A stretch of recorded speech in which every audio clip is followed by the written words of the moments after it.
지금부터 이제 온라인으로 예배를 시작하려고 합니다. 하나님께서 이 시간에 우리들의 마음을 만져주시기를 원하고요, 우리가 동일한 마음으로 하나님 앞에 예배드리기를 기도합니다. 묵도하심으로 예배를 시작하겠습니다. 기도합니다.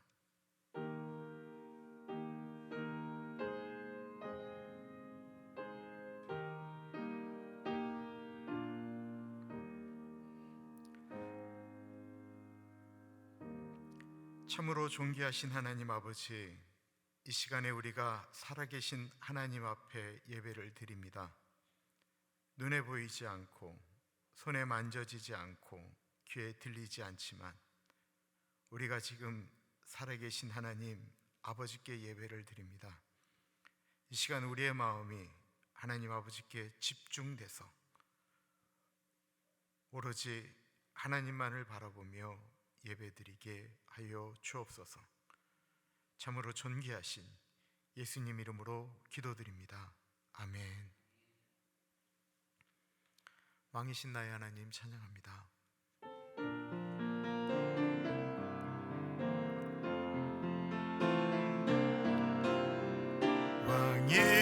왕이신 나의 하나님,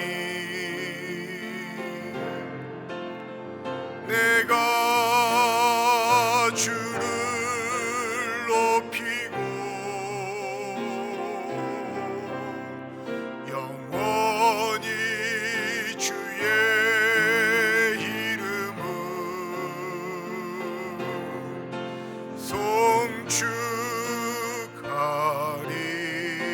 송축하리이다. 왕이신 나의 하나님, 내가 주를 높이고 영원히 주의 이름을 송축하리이다.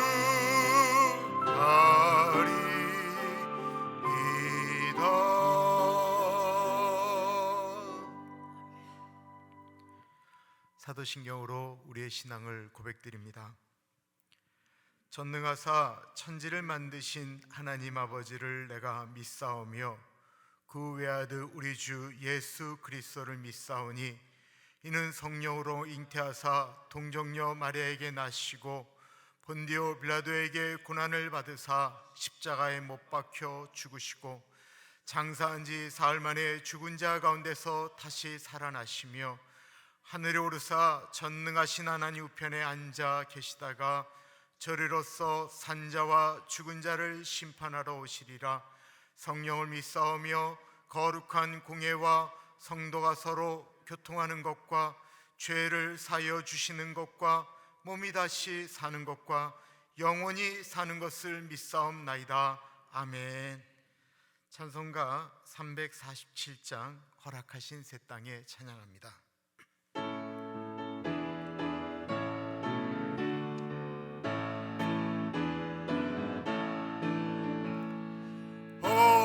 허락하신 새 땅에 들어가려면 마음의 준비하여 힘써 일하세. 여호수아 본받아 앞으로 가세. 우리가 알쳐서는 주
처소는 주님 품일세. 일할 곳이 아직도 많이 있는데 담대하게 나가서 힘써 일하세. 여호수아 본받아 앞으로 가세. 우리 거할 처소는 주님 품일세.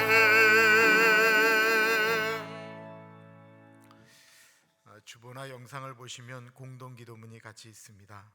우리 같이 이 시간에 공동기도문 한 목소리로 하나님께 올려드립니다.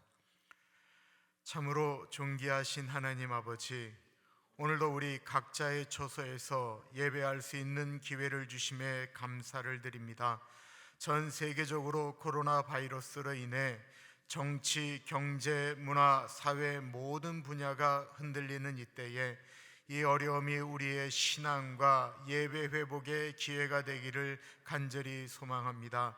바이러스로 인해 많은 이들이 아파하고 힘들어하고 있습니다. 또한 어떻게 찾아올지 모르는 간염으로 두려워하고 있습니다. 연로하신 모든 어르신들과 성도들의 건강을 지켜주시고 두려워하는 모든 것들로부터 주님이 친히 보호하여 주시옵소서. 지역 사회로 확산되는 것을 멈추게 하시며 다시금 정상적으로 삶을 살아갈 수 있는 시간을 허락하여 주시옵소서. 우리가 다시 모여 드릴 예배를 기대합니다. 오늘 우리의 예배를 기뻐 받아 주시옵소서. 존귀하신 예수님 이름으로 기도드립니다. 아멘. 일주일 동안 하나님과 사람 앞에 지은 죄가 있습니다. 더군다나 지금은 익숙하지 않은 일들로 더 힘들어할 수 있습니다. 왜냐하면 온 가족이 바깥으로 외출을 하지 않고 집에 있어야 되기 때문에 그렇습니다. 익숙하지 않은 일들을 할 때는 서로에 대한 원망과 시비가 나타날 수 있습니다. 그런 것들 때문에 이 시간이 더 힘들고 어려울 수 있습니다. 오랜만에 집에서 머무는 가장이나 또한 같이 있어야 되는 그 시간에 나가지 못하는 것 때문에 서로에 대한 배려를 해야 되는데 서로를 향한 공격 때문에 더 아파할 수 있습니다. 남 탓할 수 있습니다. 우리 이 시간에 우리의 마음을 주님 앞에 좀 드리며 기도하겠습니다. 예수님이 그것을 위하여 오신 사순절입니다. 다 같이 하나님께 회개 기도하며 나아가겠습니다. 주님 이 시간에 회개합니다. 하나님과 사람 앞에 범죄하였던 것을 용서하여 주십시오. 서로를 향한 배려가 부족하였던 것도 용서하여 주십시오. 하나님 아버지, 우리 교우들이 같이 모여서 머무는 것이 하나님 아버지 기쁨과 위로와 감사가 되어질 수 있도록 하나님 도와주시기를 기도합니다. 하나님, 나가지 못하는 것 때문에 짜증내고 또한 그것을 또 옆에서 봐야 되는 것 때문에 힘들어하는 일 때 사랑은 인내한다고 하셨사오니 하나님, 주님이 주신 은혜 가운데 인내하며 나아갈 수 있도록 하나님 인도하여 주시옵소서. 존귀하신 주님, 우리가 일주일 동안 하나님과 사람 앞에 지은 죄를 하나님께 아뢰었습니다. 말씀 가운데 우리를 회복하여 주시옵소서. 우리로 죄와 싸워 이길 수 있는 은혜를 주옵소서. 그러므로 이제 그리스도 예수 안에 있는 자에게는 결코 정죄함이 없나니 이는 그리스도 예수 안에 있는 생명의 성령의 법이 죄와 사망의 법에서 너를 해방하였습니다. 참으로 존귀하신 하나님 아버지, 하나님은 어디에나 계신다라는 말씀을 우리가 편한 대로 고백하였습니다. 그렇습니다. 하나님 어디에나 계시죠. 그러나 하나님께 예배 드릴 때 지금 하나님이 여기 계신다라는 간절함과 또한 예배 드리는 그 현장에 주님이 계신다라고 하는 두렵고 떨림이 없이 예배 드렸던 것을 고백합니다. 오늘 한번 예배 들이 빠진다고 무슨 일이 있냐라고 이야기할 때 하나님의 자비하심을 생각하며 이야기했지만 정작 우리의 삶을 이끌어 가시는 하나님에 대한 그리움이 없었던 것을 고백합니다. 이 시간 정말 간절하게 하나님, 지금 예배드리는 이곳에 좌정하사 우리의 예배를 받아 주옵소서. 시편 137편에 바빌론으로 끌려간 이스라엘 백성들이 예루살렘 성전에서 예배드리는 것을 기억하며 우리가 바빌론의 여러 강변 거기 앉아서 시온을 기뻐하며 울었도다. 주님, 우리에게 성전에서 예배드리던 것이 얼마나 감사한 일이었던지를 기억하게 하여 주옵소서. 사랑의 예수님, 코로나 바이러스로 집에서 예배를 드리는 이 현실에 우리가 슬퍼만 하고 있지 않게 하여 주옵소서. 우리에게 주님이 핏값을 주고 쓰신 교회에 대한 마음과 각자의 신앙의 모습이 어떠했는지를 점검하게 하시고, 사람들은 바이러스가 생긴 것이 누구의 죄라고 이야기하며 이 모든 것을 정치적인 논리나 의학적인 논리로 이야기하고 있을 때 우리는 하나님께서 우리에게 경고하시는 메시지로 받아들이며 우리 각기 처한 자리에서 기도하는 시간이 되게 하여 주옵소서. 홍내가 하늘을 닫고 비를 내리지 아니하거나 혼메뚜기에게 토산을 먹게 하거나 곧 전염병이 내 백성 가운데 유행하게 될 때에 내 이름으로 일컫는 내 백성이 그들의 악한 길에서 떠나 스스로 낮추고 기도하며 내 얼굴을 찾으면 내가 하늘에서 듣고 그들의 죄를 사하고 그들의 땅을 고칠지라. 말씀이 이 땅을 고치는 힘이 내 이름으로 일컫는 내 백성들 가운데 있다라고 하셨습니다. 우리에게 그런 간절함이 있기를 소원합니다. 이 땅이 이런 것은 우리가 기도하지 않았기 때문에, 우리가 아직 악한 길에서 떠나지 않았기 때문인 것을 깨닫게 하여 주옵소서. 우리가 적극적으로 성벽이 무너진 데를 막아서서 하나님, 더 이상은 안 됩니다, 하나님 이 땅을 고쳐주십시오 고백하며 나아가는 우리들이 되게 하여 주옵소서. 이 시간에 예배 드립니다. 높은 산이 거친 들이 초막이나 궁궐이나 내주 예수 모신 곳이 그 어디나 하나님 나라라고 하셨습니다. 그 마음으로 온라인으로 예배를 드립니다. 예수님 모시고 예배 드리는 이 시간 성령 하나님 역사하여 주옵소서. 참으로 존귀하신 예수님 이름으로 감사하며 기도드립니다. 아멘.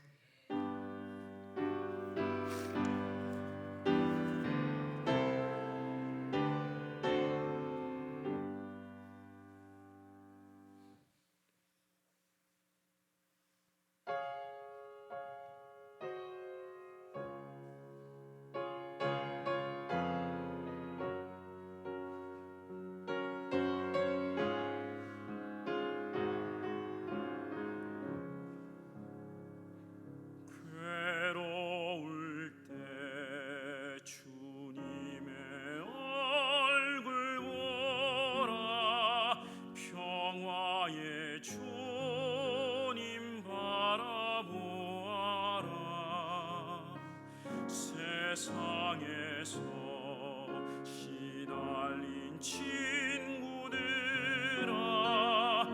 위로의 주님 바라보아라. 눈을 들어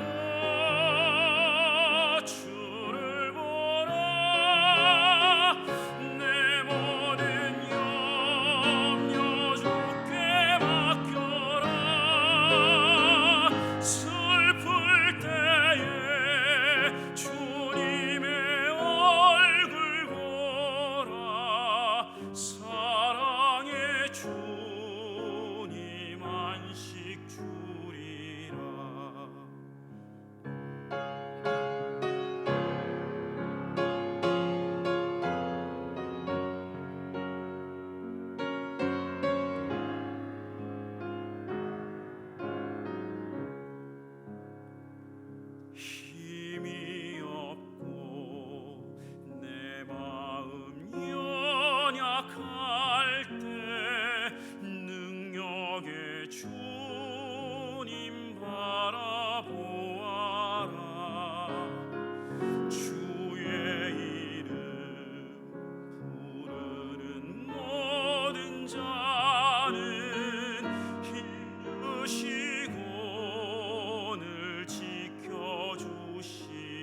주님 안식 주리라.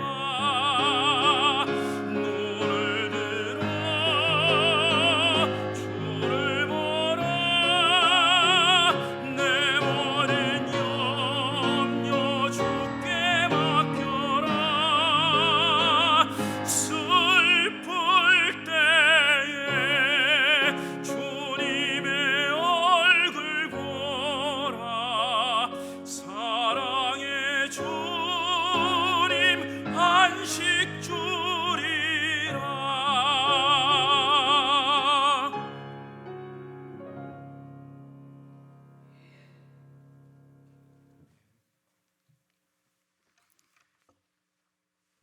아멘. 온라인으로 봐도 저는 다 교인들 얼굴이 보이니까요. 서로 인사하겠습니다. 안녕하세요. 다 보인다니까요. 잘하면 당분간 우리 오렌지 카운티에서 가장 훌륭한 테너 김성봉 집사님의 찬양을 매주일 들을 수 있는 은혜도 있을 것 같습니다. 너무 감사드립니다. 공지한 바와 같이 다음 주일까지는 온라인으로 예배를 드립니다. 그리고 또 다른 특별한 상황이 일어날 때는 카톡으로 저희가 바뀌는 내용들을 여러분들에게 공지하도록 하겠습니다. 예배 때 구약 때부터 늘 있었던 것은 하나님께 드리는 제사죠. 제사 중에 하나가 봉헌입니다. 헌금을 하는 것을 봉헌이라고 하는데, 온라인으로 예배를 드리면 어떻게 해야 되느냐 질문하시는 분들이 있으셨습니다. 저희가 이렇게 온라인으로 예배를 드려도 예배 전에 평소처럼 정성을 다해서 헌금을 준비해 주시고요. 그리고 교회에다가 메일링을 해주시거나 모았다가 나중에 교회에서 예배 드릴 때에 한 번에 보내주셔도 됩니다. 처음에는 교회에서 주보를 보낼 때 헌금 봉투에 우표를 해서 보낼까 생각도 해보았는데요. 그는 별로 좋은 것 같지는 않아요. 여러분들이 알아서 준비해서 드리는 것이 더 좋겠다라는 생각을 갖습니다.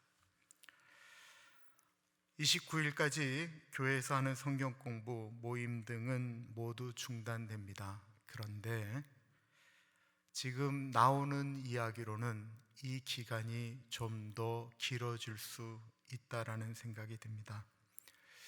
이게 모두 어려운 일입니다. 국가에서 법으로 지정하였습니다. 되도록이면 외출을 삼가하시고요, 가정에 모여주시고 그렇게 움직이면 되겠습니다. 교회는 최소한의 활동 외에는 할 수가 없습니다.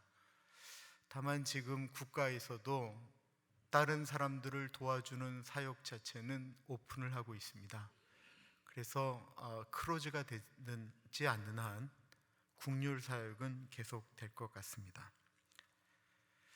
우리 목회자들이 혹시나 경찰관한테 걸리면 교회를 가야 된다라고 신분증을 이렇게 제시해야 될 만큼 교단에서도 꼭 목사라고 하는 교단에서 준 신분증을 들고 다니라고 하는 요청이 있습니다. 지금 이만큼 위험합니다. 그러니까 여러분들이 협조해 주시면 감사하겠습니다. 사순절 기간 동안 나눠드린 성경 읽기표와 기도 제목에 따라 성경을 읽으시면 그 나름대로 의미가 있는 것 같습니다. 밖에 나가지 않으니까 좋은 것이 있는데요, 성경을 더 깊이 읽을 수 있다라고 하는 것입니다. 이 시간을 잘 극복하기 위해서 릴레이 금식하고 있습니다.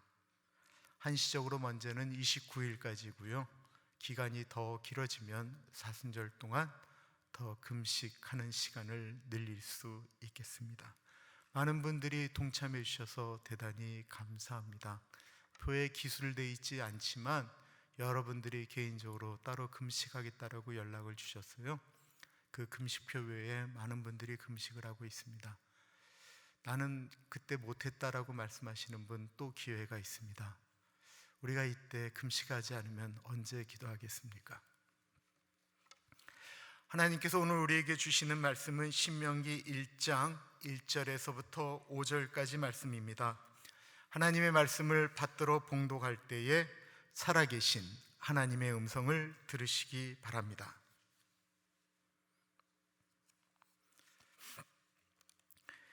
이는 모세가 요단 저쪽 숲 맞은편의 아라바 광야 곧 바란과 도벨과 라반과 하세롯과 디사합 사이에서 이스라엘 무리에게 선포한 말씀이니라. 호렙산에서 세일산을 지나 가데스 바네아까지 10하루길이었더라.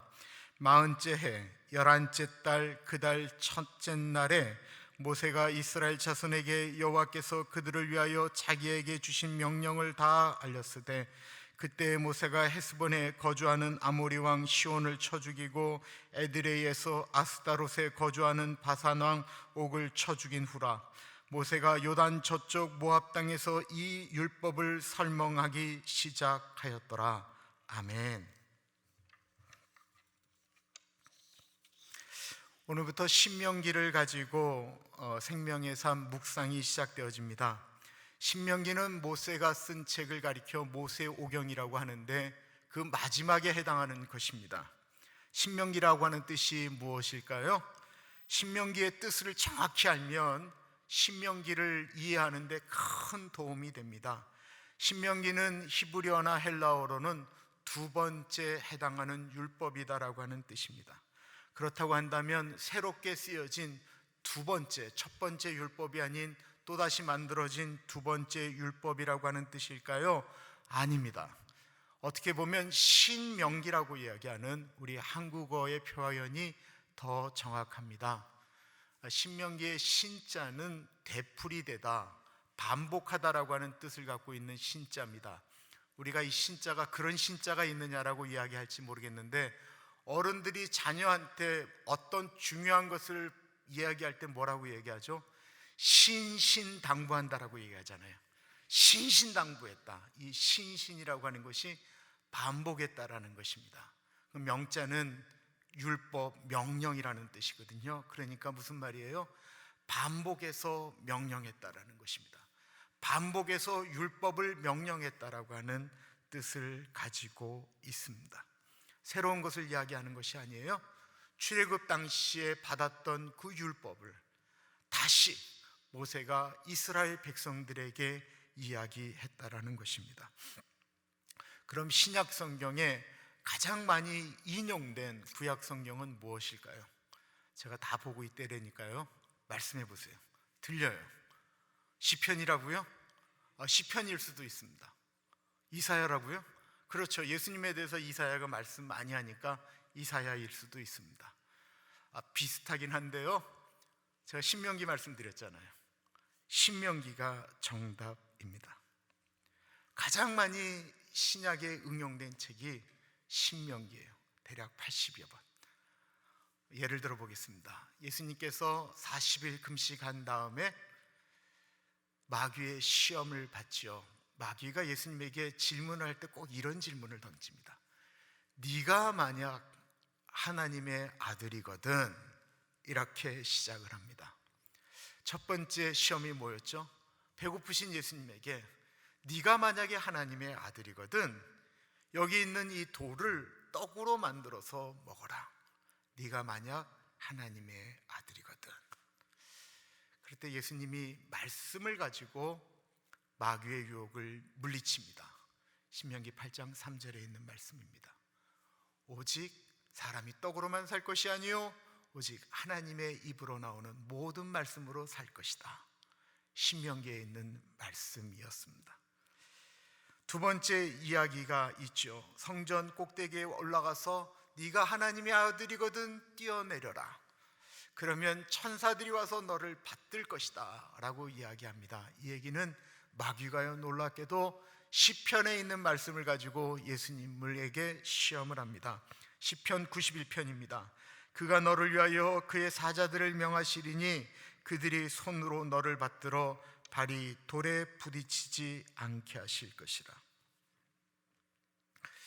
오늘날 같이 코로나 바이러스가 유행할 때 여러분 이게 조심스러운 이야기는 합니다.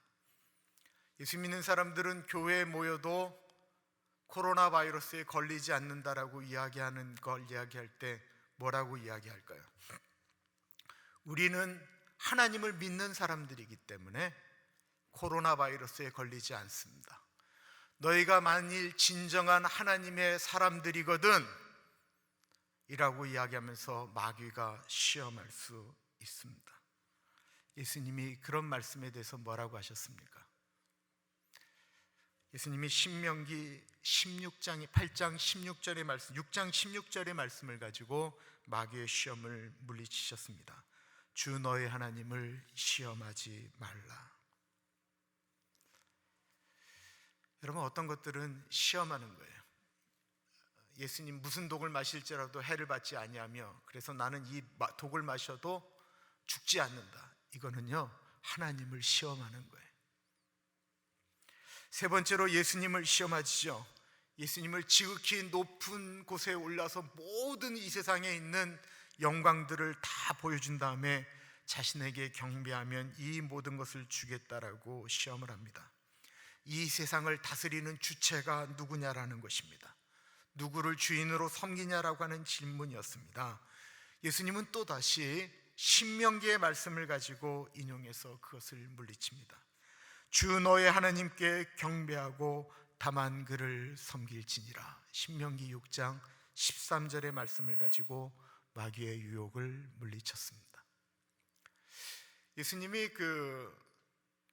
율법학자가 질문을 하죠. 가장 큰 계명이 무엇입니까? 라고 하자 예수님이 계명 두 가지를 얘기해요. 하나는 주 너의 하나님을 사랑하라, 내 이웃을 사랑하라, 이것인데 주 너의 하나님을 사랑하라라고 말씀도 신명기에 있습니다.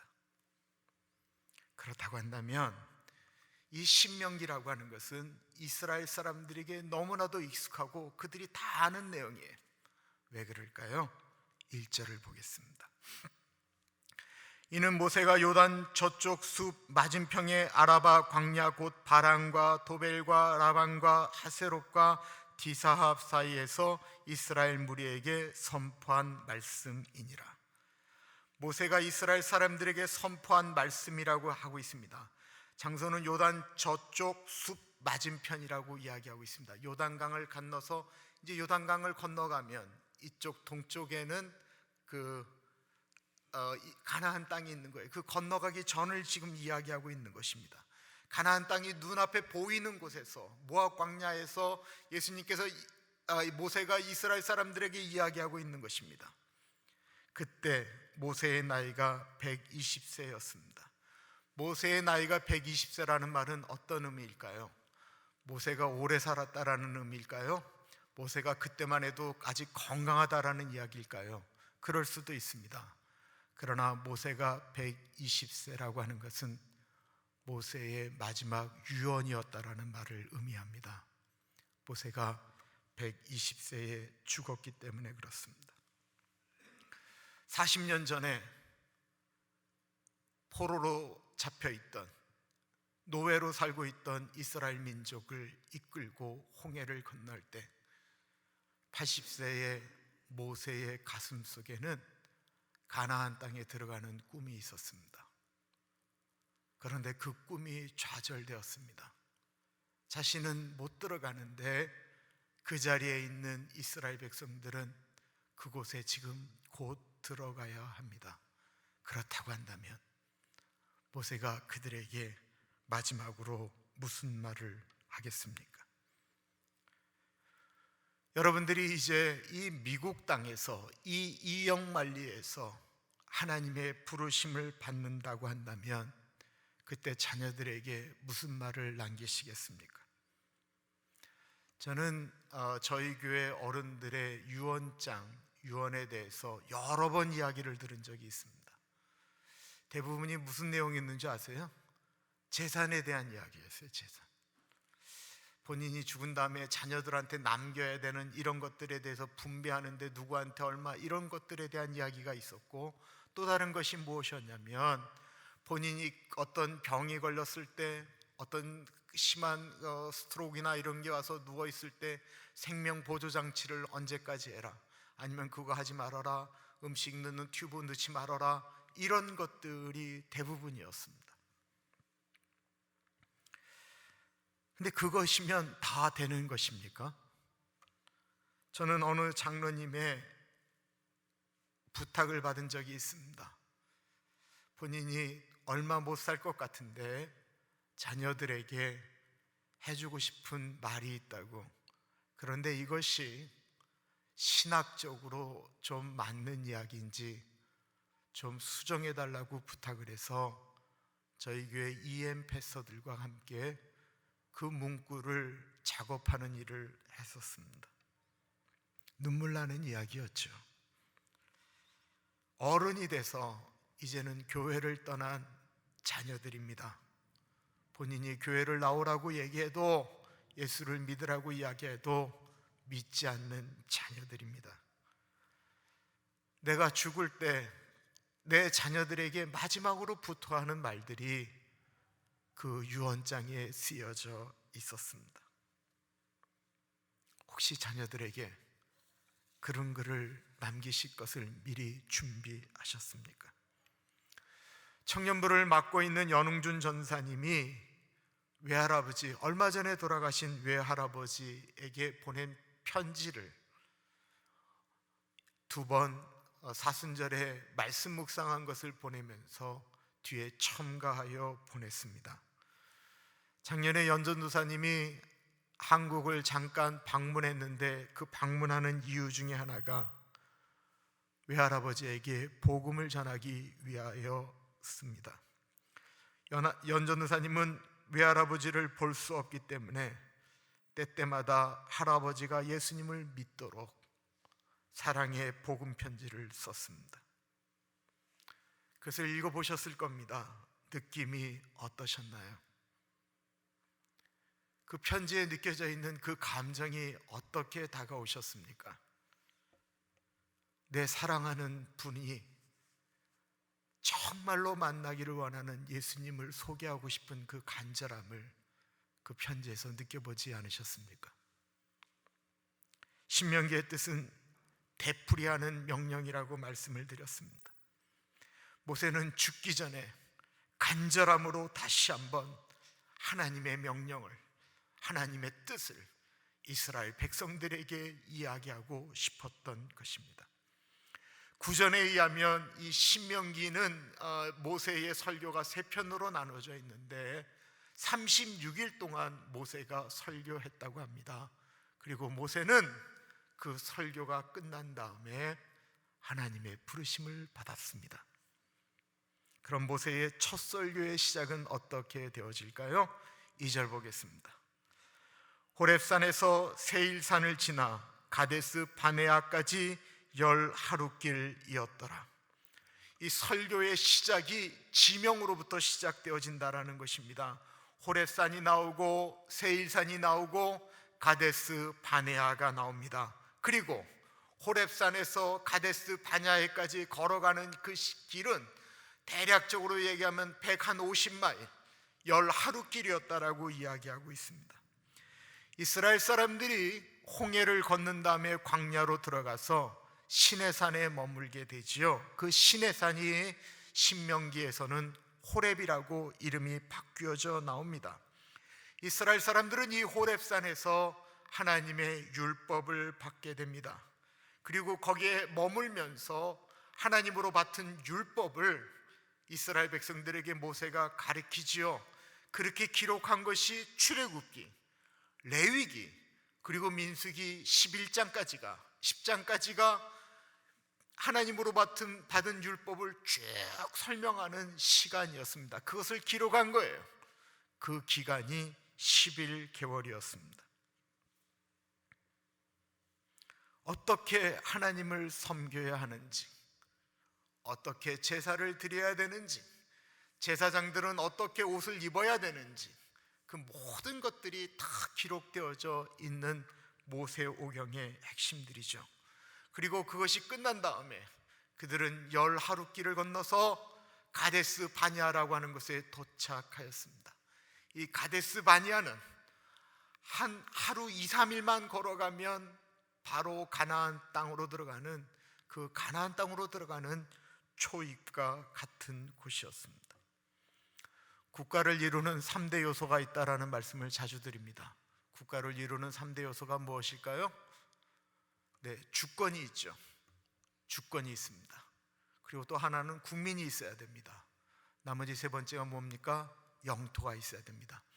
주권이라고 하는 것은 우리나라에 자기가 갖고 있는 마음대로 할 수 있는 권리라고 생각할 수 있지만, 주권이 운영되어지는 것은 법입니다. 헌법이에요. 근데 이스라엘의 주권을 운영하는 법은 율법이었거든요. 그들은 그러니까 주권도 가졌어요. 백성도 대략 200만이라고 그래요. 이제 땅만 가지면 되는 거예요. 하나님이 주시겠다고 약속하신 가나안 땅입니다. 이제 글로 들어가면 젖과 꿀이 흐르는 곳, 이제 가데스 바냐에서 출발하면 곧 들어갈 수 있는 곳입니다. 그런데 이스라엘 사람들은 그 가데스 바냐에서 바로 들어간 것이 아니고 12지파에서 가장 똑똑한 우두머리가 되는 지도자 한 사람씩을 뽑아서 가나안 땅에 정탐을 보내게 됩니다. 그들이 정탐을 하고 온 기간이 40일이었습니다. 이스라엘 백성들이 그 40일 동안 얼마나 많이 기다렸을까요? 그들이 돌아왔습니다. 이제 이스라엘 사람들은 그 정탐꾼들의 이야기를 듣고 이제 가나안으로 들어가기만 하면 되니까 12명이 쫙 서 있을 때 그들의 입을 보고 있습니다. 정탐꾼들이 보고를 하는데 놀랍게도 여호수아와 갈렙을 빼놓고는 너무나도 충격적이고 두려운 이야기들을 쏟아놓기 시작합니다. 가나안 사람들은 거인이고 장대합니다. 그들은 힘이 장사입니다. 우리는 그들에 비하면 메뚜기에 불과합니다. 우리는 절대로 가나안 땅으로 들어갈 수가 없습니다. 그들은 정확하게 자신들이 본 것만 이야기하면 됩니다. 그런데 거기에 무엇이 첨가되었습니까?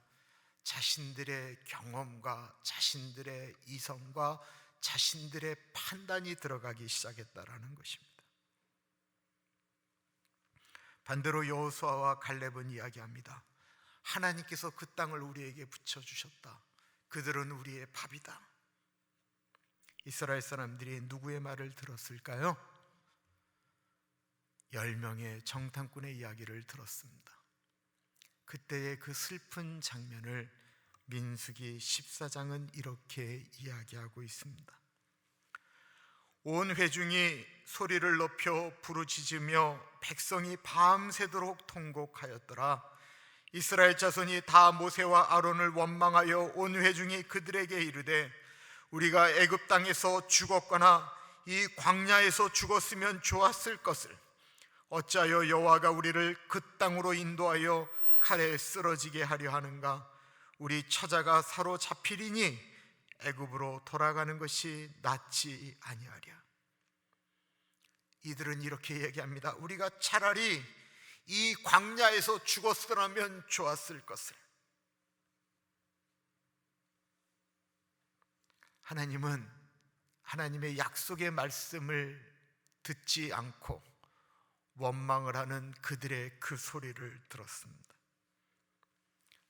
이 광야에서 죽었으면 좋았을 것을 하나님이 귀에 들린 그대로 그들을 다시 광야로 내쫓았습니다. 너희들이 광야에서 죽겠다라고 이야기했으니 너희들은 광야에서 죽으라는 것이었습니다. 몇 년 동안이나요? 40일 정탐한 그 하루를 1년으로 쳐서 40년 동안이었습니다. 그 40년 동안 이집트에서 탈출하연 20세 이상의 사람들은 남녀를 물러나고 모두 광야에서 죽었습니다. 단 2명, 여호수아와 갈렙 빼고 말입니다. 심지어는 모세도 가나안 땅으로 들어가지 못하고 죽었습니다. 2, 3일이면 들어갈 수 있는 가데스 바니아, 거기서 가나안 땅으로 들어가는 건 2, 3일밖에 안 되는데 울고 불고 우리가 이 광야에서 죽으면 좋았을 것을 다시 애굽으로 돌아가자라고 이야기했던 그때 그 장소, 우리에게는 그런 가데스 바네아가 없습니까?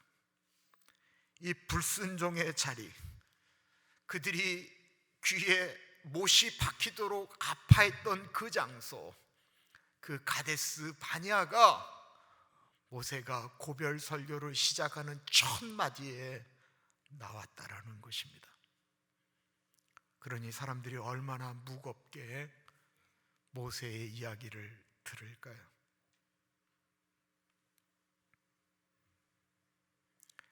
모세는 알고 있습니다. 모세가 그렇게 이야기를 해도 또다시 사람들은 그런 일들이 벌어지면 가데스 바네아처럼 행동할 것이다라는 것을 말입니다. 이 일은 오늘날도 반복이 됩니다. 많은 분들이 이런 얘기를 합니다. 주님의 뜻을 알고 싶습니다. 주님의 뜻을 모르기 때문에 불순종하는 것이지, 나는 하나님의 뜻을 알면 순종하겠습니다라고 말합니다. 천만의 말씀입니다. 하나님은 하나님의 뜻을 일반적으로 성경에 다 알려주셨습니다. 우리가 하나님의 뜻을 모른다라고요? 하나님이 원하시는 것이 무엇인 줄 뻔히 다 알면서 눈에 보이는 것 때문에 불순종하는 것입니다. 마치 이스라엘 사람들이 거대한 가나안 사람들을 보면서 하나님의 말씀을 불순종하였던 것처럼 말입니다. 그래서 순종은 참으로 어려운 것입니다.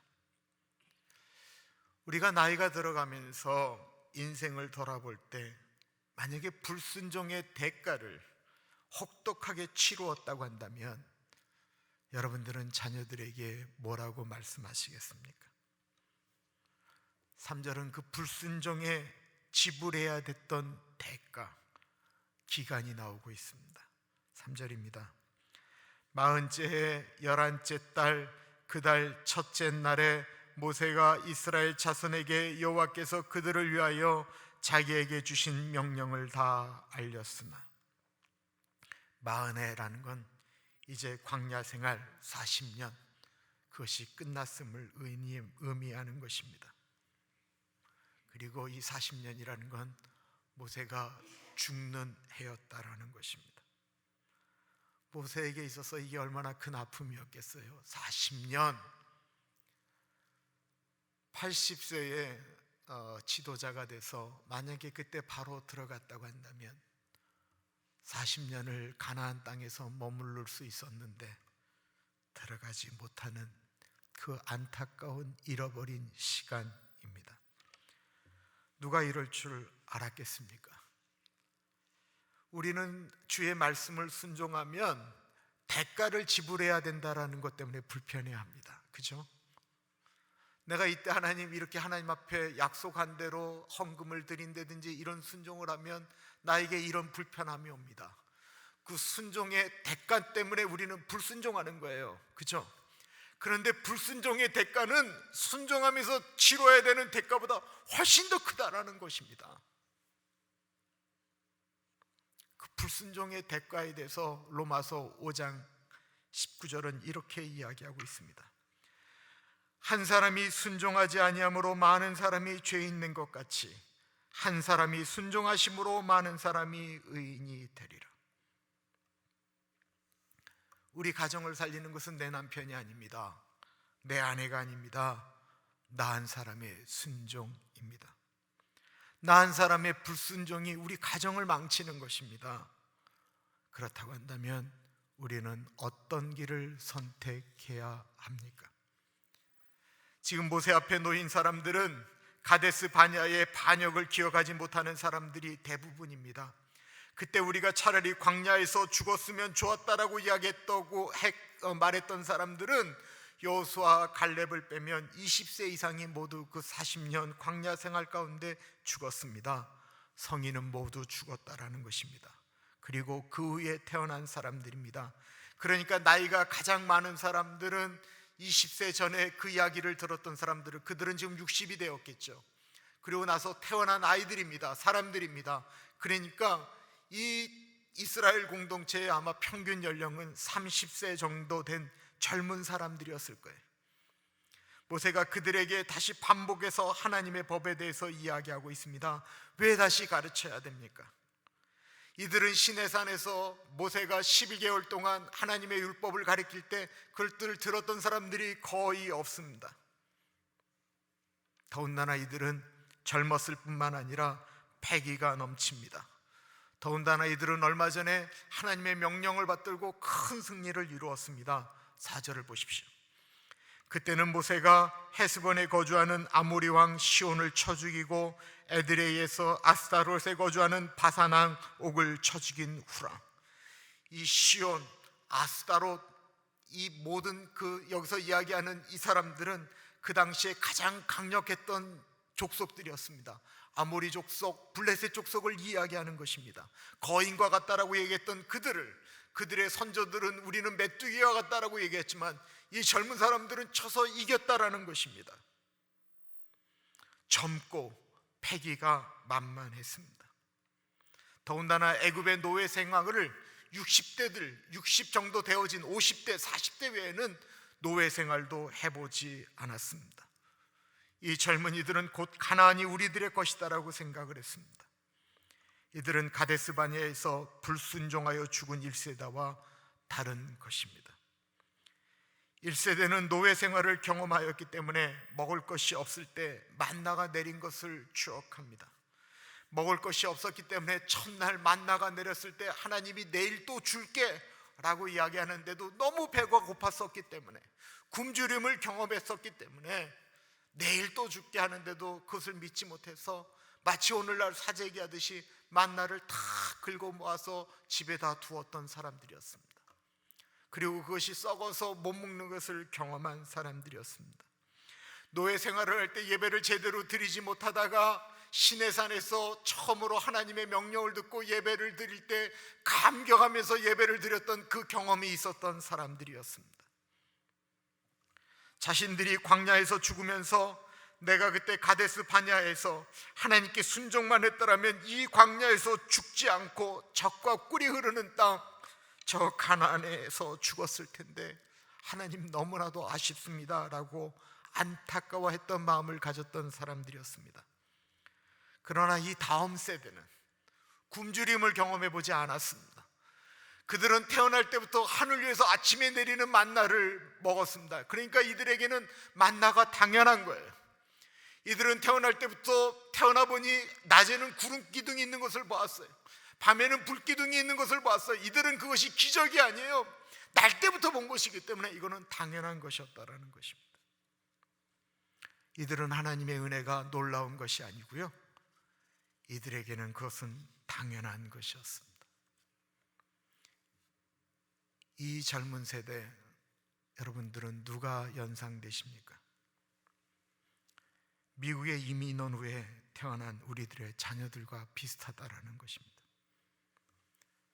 이들은 이 미국 땅에서 정착을 한 것이 아니고 많이 태어났고요, 일찍 왔기 때문에 한국을 모릅니다. 이민 1세대와 다르게 영어에 대한 겁이 없습니다. 어떤 일을 하는데 미국 사람들 만날까 백인들 만날까 두려워하지 않습니다. 1세대는 늘 두려웠기 때문에 하나님을 붙들었습니다.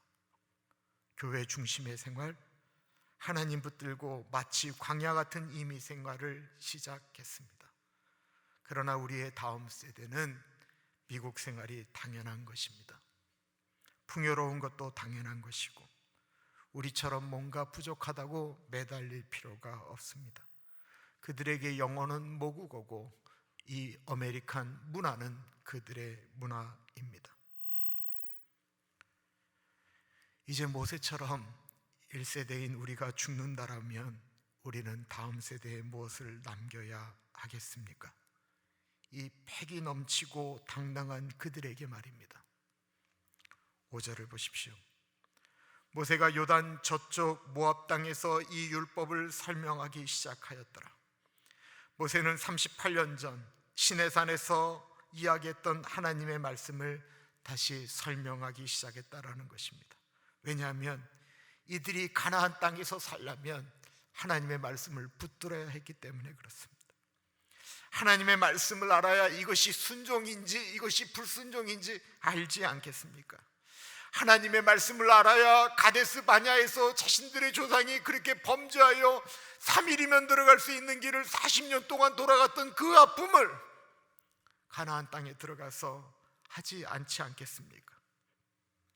그래서 모세는 이제 하나님의 부르심을 받는 마지막 순간에 이스라엘 백성들에게 하나님의 말씀을 전하고 있는 것입니다. 지금 우리는 태어나서 단 한 번도 경험하지 못하는 일들을 경험하고 있습니다. 그래도 평생 해왔던 일이라 이민 1세대는 그래도 지금 이 시간 인터넷 앞에서 핸드폰 켜놓고 지금 예배를 드리고 있을 것입니다. 1세대는 예배 안 드리면 죽는 줄 알고 예배를 드렸는데요, 이미 이 미국 생활에 익숙한 1.5세나 2세는 예배 한 번 안 드린다고 하나님 뭐라고 하시냐 라고 하는 말들을 쉽게 했습니다. 그들은 예배에 대한, 이민 1세대에 대한 절박함이 없습니다.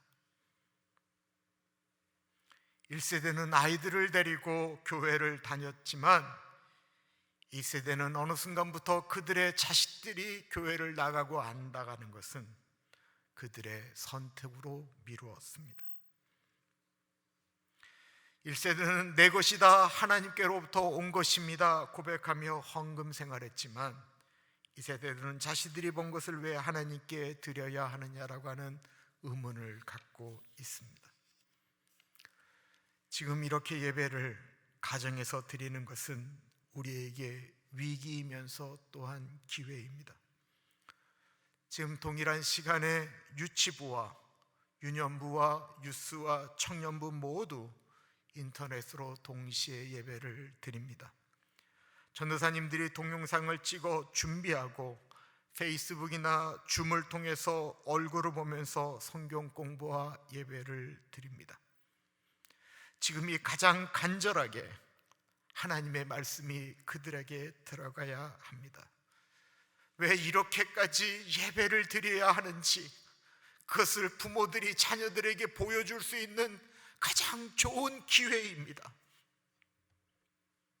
죽기 전 모세가 마지막으로 다음 세대에게 하나님의 말씀을 소개하듯이 가데스 바냐에 불순종으로 인해 인생이 다시 그렇게 뒤로 돌아가는 일이 없도록 우리 삶 가운데 있었던 아픔의 가데스 바냐를 우리 자녀들에게 이야기해 주어야 합니다.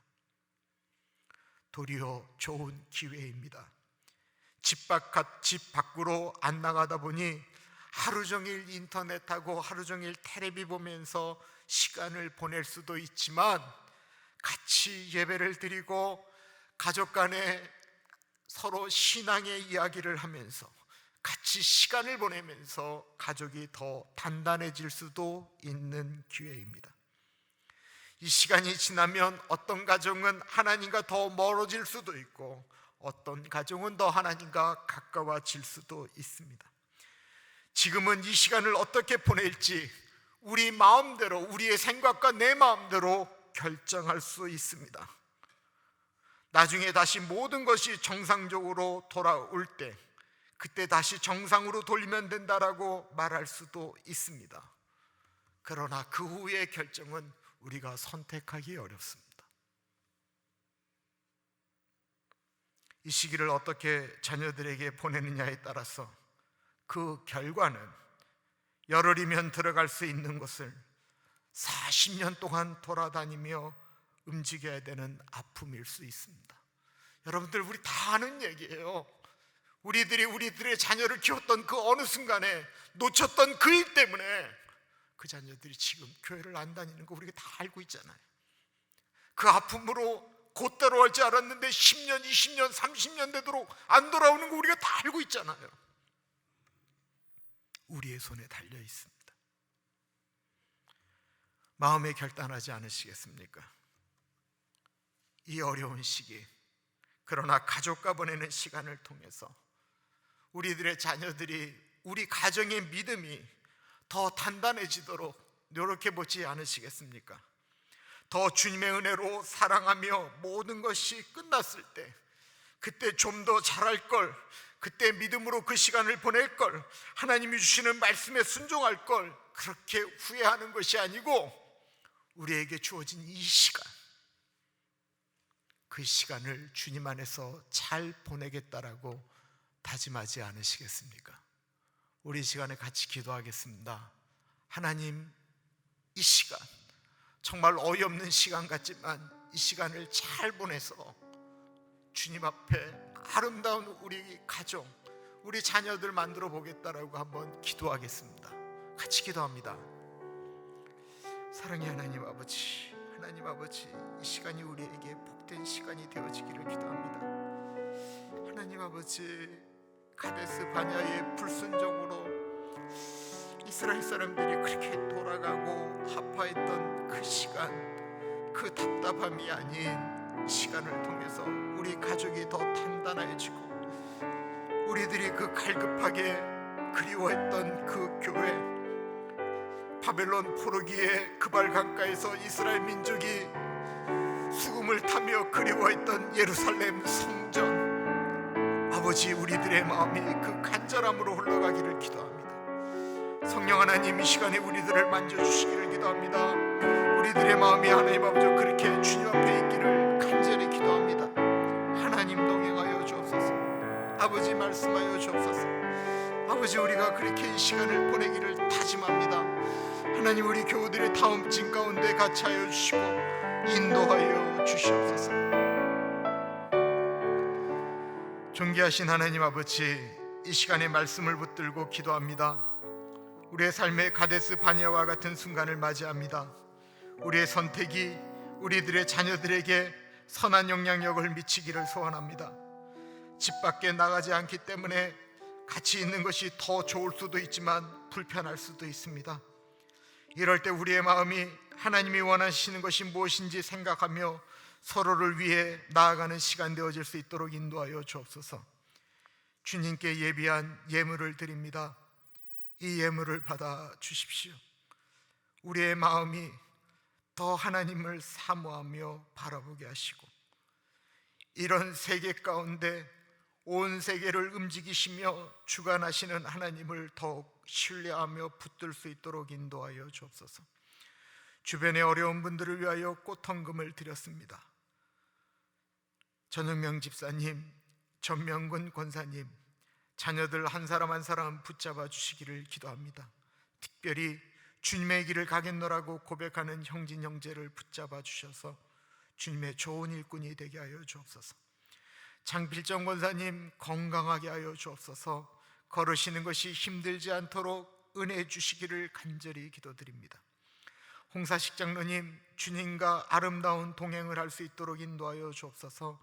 특별히 손주 며느리, 소희자매 복중에 있는 아이 정말 잘 자라다 순산할 수 있도록 인도하여 주옵소서. 참으로 존귀하신 예수님 이름으로 기도드립니다. 아멘. 우리 나의 힘이 되신 여호와여, 우리 같이 찬양하겠습니다.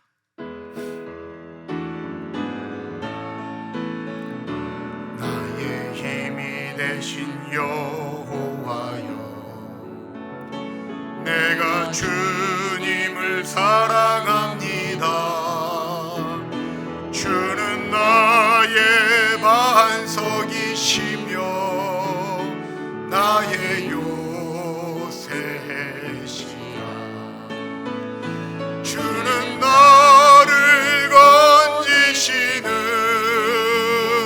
나의 주, 나의 하나님, 나의 피할 바위시요 나의 방패시라. 나의 하나님,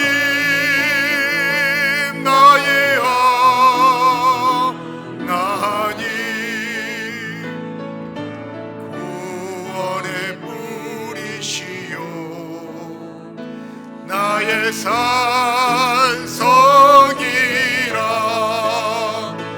나의 하나님 나의 하나님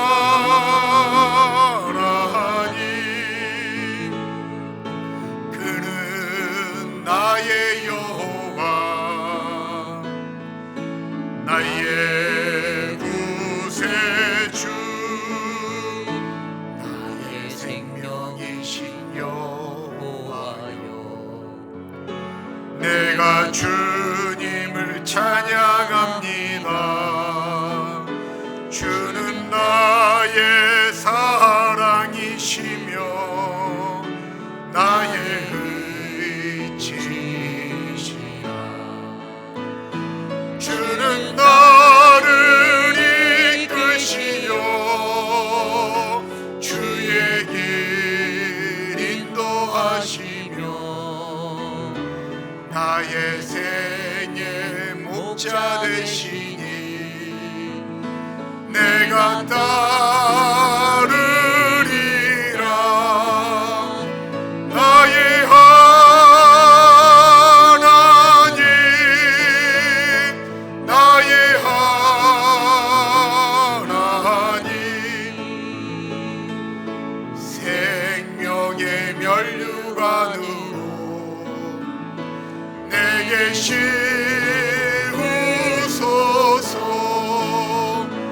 나의 하나님 나의 하나님 그는 나의 여호와 나의 구세주 나의 하나님 나의 하나님 나의 하나님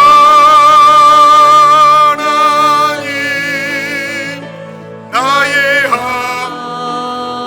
생명의 면류관으로 생명의 면류관으로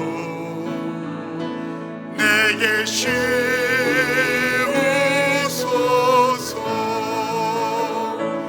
나의 하나님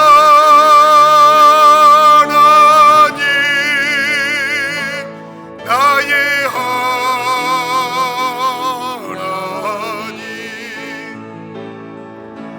그는 나의 여호와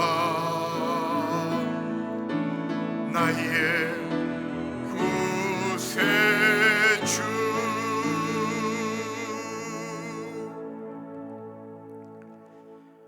존귀하신 하나님 아버지, 하나님 아버지, 누가 이럴 줄 알았겠습니까? 누가 이런 날이 올 줄 알았겠습니까? 주님, 그러나 우리는 있는 그 현장에서 예수님이 그 자리에 그 시간에 계시기 때문에 주님, 내가 지금 이 자리에서 주님 어떻게 하기를 원하십니까? 그 현장에서 그 자리에서 주님의 뜻을 구합니다. 그래서 주님, 이 시간에도 우리는 우리에게 주신 달란트를 가지고 움직입니다. 예수님 계수하실 때 나는 예수님 무서워서 두려워서 땅에다 묻어두었습니다, 그렇게 이야기하는 것이 아니고 주님, 그 현장 가운데 그 두려운 자리에서 우리 가족끼리 모여서 오랜만에 복닥복닥거리는 그 자리에서 주님이 원하시는 것이 이것이지 라고 하며 그 일하였습니다 고백할 수 있도록 인도하여 주옵소서. 우리 어르신들이 꼼짝 못하고 집에 계시는 것 때문에 우울증 걸린다라고 이야기합니다. 성경 읽고 기도하면서 주님만 주시는 위로가 있기를 기도합니다. 온라인으로 예배를 드려도 주님 동일하게 은혜 나리여 주옵소서.